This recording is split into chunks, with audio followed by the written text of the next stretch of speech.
Fala pessoal do 7º ano, revisão de geografia para você. Vamos fazer aqui relembrando as aulas que tivemos antes da parada aí por conta do coronavírus. Gente, Organização Geoeconômica do Brasil é um assunto que nós vimos no nosso capítulo 1 da unidade 2, que vai falar da colonização e formação do território brasileiro. Me acompanha, vem cá. Gente, vamos lembrar, a gente estudou que Portugal e Espanha tinham realizado um tratado durante o período das grandes navegações, onde eles dividiam as terras que estavam encontrando, mas também já estavam dividindo aquelas que viriam ainda encontrar, de acordo com um tratado chamado Tratado de Tordesilhas, onde a leste, as terras que seriam encontradas a leste, pertenceriam a Portugal, e as que seriam encontradas a oeste iriam pertencer à Espanha. Muito bem, Portugal resolveu pegar a parte que lhe cabia do Brasil e dividi-la no século XVI em capitanias hereditárias, ou seja, pegou a parte que viria a ser o Brasil e dividiu em 15 grandes lotes, certo?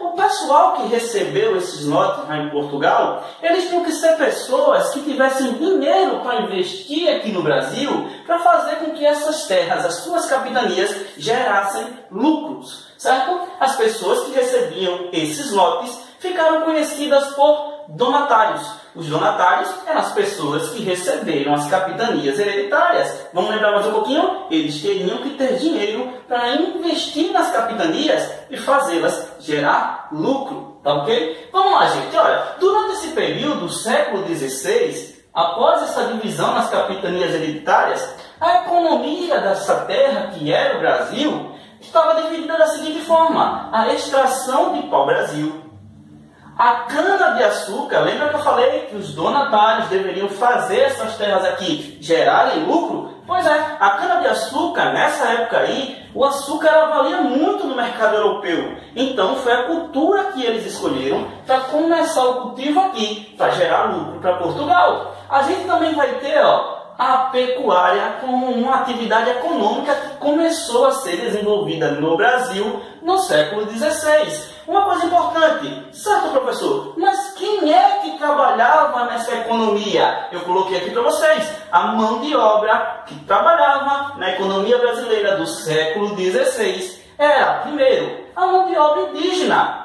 Na extração de pau-brasil, os portugueses trocavam objetos em troca do trabalho dos indígenas. É o que vocês estudaram em história, chamada de escambo. Só que a gente viu também que os índios depois, eles perceberam que não tinha vantagem nisso não. Ganhar um espelhinho para derrubar a árvore, levar o peso até o navio, não. O índio não era trouxa e percebeu que não queria fazer mais aquilo para o português. E o que acontece? Vai ter uma nova forma de trabalho, a escravidão. A escravidão, primeiro, dos indígenas, que lutaram, tá, gente? Eles não simplesmente disseram, vou ser escravo. Não, eles começaram a lutar, se revoltar contra os portugueses, até porque o indígena não estava acostumado àquela forma de trabalho. Ele tinha uma forma de trabalho mais livre, né? Ele ia na natureza, pegava o que precisava. Vimos isso em aula. A gente vai ver também que após essa tentativa de escravização dos indígenas, Portugal começou a trazer escravos da África. Vamos lembrar um pouquinho aí, tá? Não é que ele trouxe escravos da África, é que ele pegou pessoas da África para serem escravizadas aqui no Brasil e trabalhar na cultura da cana-de-açúcar. Então, vamos pensar aqui essa ocupação do território brasileiro no século XVI. A ocupação desse território, ela se limitou a essas áreas litorâneas que pertenciam a Portugal pelo Tratado de Tordesilhas. Mas tem um detalhe, no século XVII já vamos ter algumas mudanças, vimos isso também em sala de aula. No século XVII, os donatários, que eram os caras que receberam as capitanias hereditárias, eles começaram a dividir as suas capitanias em grandes extensões de terra, chamadas sesmarias, e começaram a doar as sesmarias para outras pessoas. Essas pessoas também tinham que ter dinheiro, porque essas terras que elas recebiam também tinham que gerar lucro. Qual foi a principal atividade que essas pessoas que ganharam as sesmarias começaram a fazer? O plantio da cana-de-açúcar, porque também gerava muito dinheiro. Então, vamos se ligar aqui também. Seis Marias eram as pessoas que estavam recebendo terras dos donatários, que eram donos das capitanias hereditárias. Um detalhe, gente, existe uma figura importante também no século XVII, que são os bandeirantes. Lembra que eu falei para vocês que no século XVI os portugueses ficaram ocupando essa área respeitando o Tratado de Tordesilhas? Já no século XVII, digamos que eles esqueceram um pouquinho o Tratado de Tordesilhas e começaram a passar para o lado que pertencia à Espanha. Gente, quem eram os caras que faziam isso? Eram os bandeirantes. Os bandeirantes eram pessoas que organizavam expedições particulares, eram eles mesmos que bancavam essa expedição, pegavam armas, atravessavam aqui, ó, a linha do Tratado de Tordesilhas, iam lá em busca de capturar índios e em busca também de pedras e metais preciosos. Isso aí, a ação dos bandeirantes foi muito importante, porque a partir do momento que ele começou a atravessar aqui a linha do Tratado de Tordesilhas, eles inconscientemente estavam anexando novas áreas ao território que viria a ser o Brasil. Mas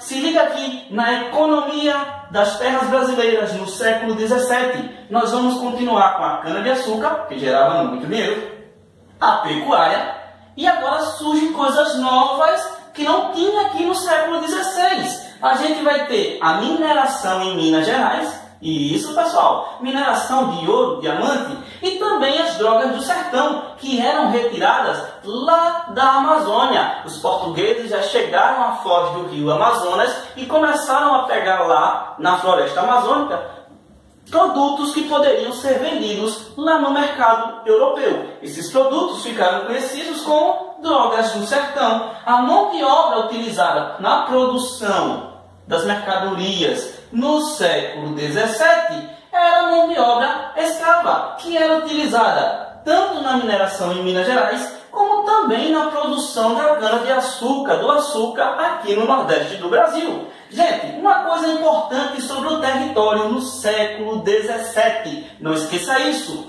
a ocupação de áreas além do Tratado de Tordesilhas. Então, se o assunto é território brasileiro no século XVI e XVII, lembra da dica do teu professor aqui. Ocupação de áreas próximas ao litoral, respeitando o Tratado de Tordesilhas, isso foi no século XVI. No século XVII, a turma esqueceu um pouquinho do respeito ao Tratado de Tordesilhas e já estava passando para o lado espanhol, ocupando áreas além do que estabelecia esse tratado. Eu espero que essa aula tenha te ajudado a entender um pouco mais esse assunto. Claro, veja, estamos no século XVI e XVII, temos mais alguns, mas esses outros vocês só verão na próxima aula. Obrigado, gente, e não esquece, tá? Dá uma curtida aqui, viu? E acompanha a página aqui do nosso colégio e divulga para os teus colegas também. Até a próxima aula, tô com saudade, viu?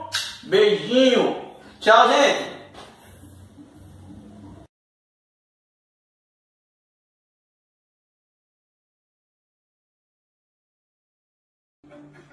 E aí, alunos do Colégio Mahatma Gandhi, eu, professor de Educação Física de vocês, Jair Marques, tá? Vai estar fazendo uma atividade totalmente diferente, tá bom? Eu vou estar fazendo na minha casa e vocês vão estar fazendo na casa de vocês. Sempre com a garrafa de água em mão para sempre ficar se hidratando e com álcool em gel por causa desse surto de vírus que está acontecendo no mundo todo, tá bom? Então vamos lá, vamos começar.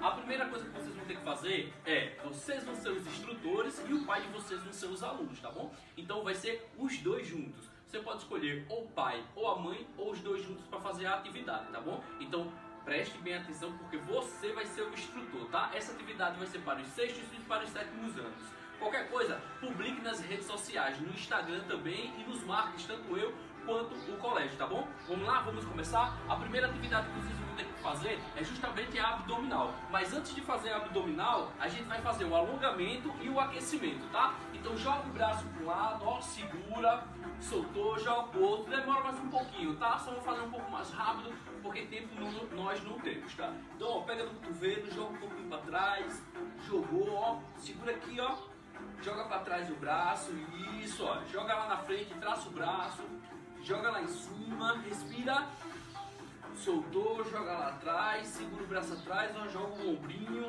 tá?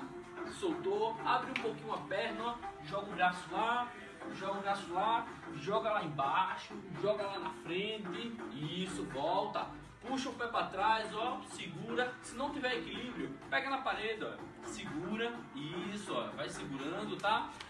A segunda etapa é a gente fazer justamente o aquecimento, tá? Ó, joga lá em cima e volta, tá bom? Então, ó, 1, 2, 3, 4 e assim sucessivamente. Seu pai vai fazer 10, sua mãe vai fazer 5, tá bom? Só lembrando, tá? E depois, a primeira parte da atividade é justamente a abdominal, tá? Lembre, um palmo do pé para de joelho ao joelho e 2 palmos do pé para o pé, tá bom? Então deita, lembrando, não bota a mão atrás, tá? Bota na lateral para justamente não machucar o pescoço na hora de puxar, tá bom? Então, ó, pega aqui e joga lá. Outra dica, respira. Desceu, solta, tá? Lembrando, seu pai vai fazer 10, sua mãe vai fazer 6, tá bom? Depois que você acabar justamente a abdominal, vocês vão fazer justamente o agachamento, tá? Abre um pouquinho a perna, deixa os 2 pés para as 2 laterais e joga o corpo lá atrás, tá bom? Vamos lá, vamos ver a dinâmica. Ó, abre o pé, tá bom? Ó, joga lá atrás e volta. Descendo, respira, subindo, solta o ar, tá bom? Lembrando, o joelho não pode ultrapassar a linha do dedão, tá? Então, deixa aqui retinho, tá? E joga o quadril para trás, tá bom? Isso o seu pai vai fazer 10 e sua mãe vai fazer 6, tá bom? A terceira atividade vocês vão fazer com garrafa PET ou com cone, ou pode colocar uma cadeira, como você quiser, tá bom? Então, ó, você vai para o lado e toca, tá bom? Vai para o outro e toca. Nada de jogar o corpo, tá bom? O corpo vai na lateral. Então, ó, vai para um lado, vai para o outro. Seu pai vai fazer 12, sua mãe vai fazer 6. E essa é a atividade. Aqueles 5 melhores alunos de cada turma do 6º e do 7º ano vai ganhar um bônus, um ponto a mais na sua atividade. Então, essa é a atividade de hoje. Então, valeu e até a próxima.